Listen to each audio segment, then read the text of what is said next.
Olá, bem-vindos ao programa Argumento. Nesta edição, o nosso tema são os portadores de deficiência física e o mercado de trabalho. Está tramitando aqui no Senado Federal um projeto que está agora na Comissão de Constituição e Justiça. É um projeto de lei que tem como objetivo ampliar e proteger os direitos dos portadores de deficiência física, entre eles a questão do acesso ao mercado de trabalho. Ficaria estipulado por esse projeto, que é de autoria do senador José Sarney, e agora na Comissão de Constituição e Justiça tem relatoria da senadora Lúcia Vânia, ficaria assegurado, por exemplo, 3% das vagas dos empregos públicos em todo o país para os portadores de deficiência física. Mas os desafios para se acessar o mercado de trabalho para um portador de deficiência física são muitos. E nós conversamos sobre esse assunto agora com o senador Flávio Arnes. É difícil um portador de deficiência se preparar para o mercado de trabalho, né, senador? Olha, são dificuldades de toda ordem. Primeiro, porque esta pessoa não tem acesso à educação. A pessoa cega, por exemplo, eu me arriscaria a dizer que são mais de 3 mil municípios no Brasil que não tem nenhuma iniciativa de educação para pessoa com cegueira ou com resíduo visual. Na área auditiva, casos mais acentuados, a mesma coisa. Então, a educação é problemática. Com isto, há uma dificuldade de se ter acesso ao trabalho. Chegar no trabalho é um problema. Acessibilidade. O transporte coletivo tem que ser adaptado, cadeiras de roda motorizadas para a pessoa com deficiência física, a tecnologia tem que estar à disposição, calçadas, ruas adaptadas, lembrando que tudo aquilo que é bom para a pessoa com deficiência também é interessante para a pessoa sem deficiência. Calçada lisa, antiderrapante, por exemplo, é bom para todo mundo gosta de fazer a sua caminhada numa calçada lisa, antiderrapante. Também a pessoa numa cadeira de rodas. No ambiente de trabalho, tem que haver as adaptações, as adequações necessárias. E também haver uma qualificação, uma sensibilização das pessoas para que estas alternativas todas aconteçam.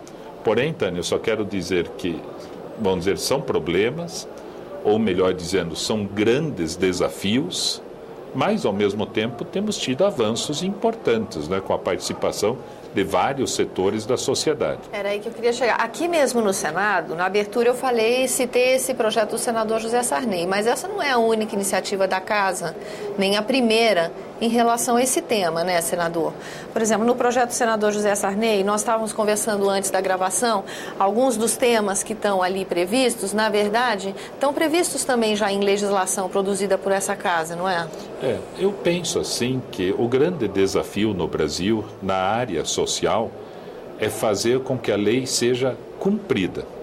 Cumpra-se a lei. E nós temos uma legislação, eu diria que é adequada. Tem que ser, lógico, melhorada, aprimorada, vazios têm que ser completados. Tanto que o Estatuto da Pessoa com Deficiência foi aprovado no Senado Federal e agora se encontra para apreciação na Câmara dos Deputados. Mas então tudo isto, toda esta legislação já existe, também.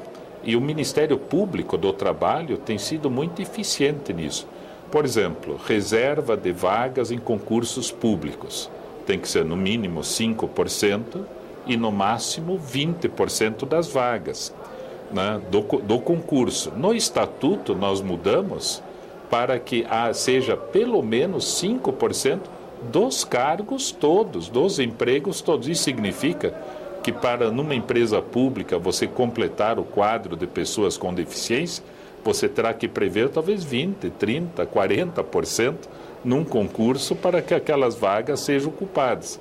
A mesma coisa em termos de transporte. Por exemplo, nós temos a lei de acessibilidade aprovada, regulamentada, e daqui para frente já temos prazos já especificados para que as empresas de ônibus adquiram ônibus adaptados. Cada ano, 10% da frota tem que ser renovada. Então, que esses 10% sejam adaptados. Depois de 10 anos, nós teremos uma frota nova adaptada. Não dá para fazer isso de um ano para o outro, mas temos que começar para que daqui a 10 anos isso aconteça. Temos todas as regras para calçadas, escadarias, edifícios, né? Então, o que a gente precisa fazer? Cumprir a lei. Agora, mais uma vez, voltando ao assunto da educação, para se chegar ao mercado de trabalho, também acesso a material didático, não é? As próprias escolas, a questão do transporte para as escolas, para um aluno que não tem problema de locomoção, já é complicado, né? Para um portador de deficiência, imagino que é um pouco mais dramático. E essas ações não teriam que ser conjuntas, senador, para que as coisas começassem a funcionar melhor? Não tenho dúvida disso. Por exemplo, o transporte, o acesso da criança, do jovem com deficiência para a escola. Isso é um desafio, um problema enorme, né? Porque a gente vê pelas reportagens nos meios de comunicação o problema que é o transporte para as escolas comuns. Você imagina alguém numa cadeira de rodas ou com uma dificuldade de locomoção? Quer dizer, isto é um problema efetivo. A adequação das escolas. Quantos por cento de escolas adequadas, adaptadas que temos no Brasil? Eu me arriscaria a dizer que são em torno de 10% das escolas, 90% das escolas não são adaptadas, mas existe a lei para isto. Então, nós temos que fazer com que a lei seja cumprida. Agora, esse esforço tem que ser conjunto, né? Municípios, estados, governo federal.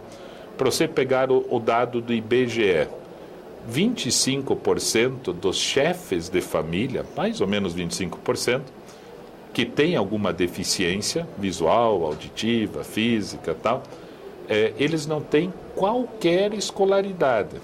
25%. 25% têm 3 anos de escolaridade.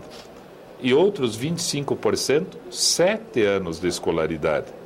Então, nós propusemos para a Secretaria de Educação à Distância, num debate realizado aqui no Senado Federal, para que houvesse assim um plano nacional de colocar alternativas à disposição para que a pessoa tenha acesso à educação. Não que isto vá lhe habilitar para o trabalho, mas é um passo, é um pré-requisito, né, para se habilitar e ter cursos de qualificação. Ainda as políticas públicas estão assim, eu diria, assim, muito dispersas, né? Não existe uma convergência de esforços, particularmente nesse sentido da educação. Eu penso que este é o maior desafio.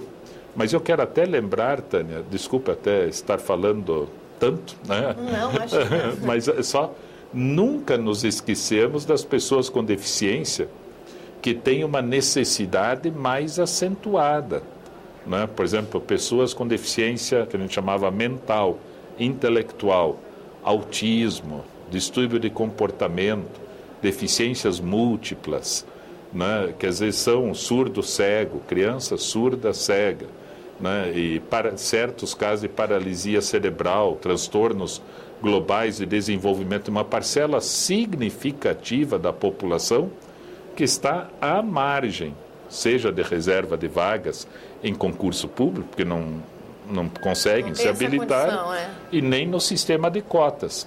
Então, para essas pessoas, nós temos que debruçar assim sobre elas, nos debruçar e ver outras alternativas. Por exemplo, trabalho protegido, né? Trabalho supervisionado, que é o que a lei fala. Oficina pedagógica, oficina terapêutica, outras alternativas onde a pessoa possa trabalhar, está na lei, possa trabalhar 1 hora por dia, 2, 3, 4, sob a supervisão, com a ajuda de uma outra pessoa, e assim poder ser útil para a sociedade também. E não fica à margem, nem numa situação tão dramática, né? Exato. Uma espécie de um abandono mesmo, né?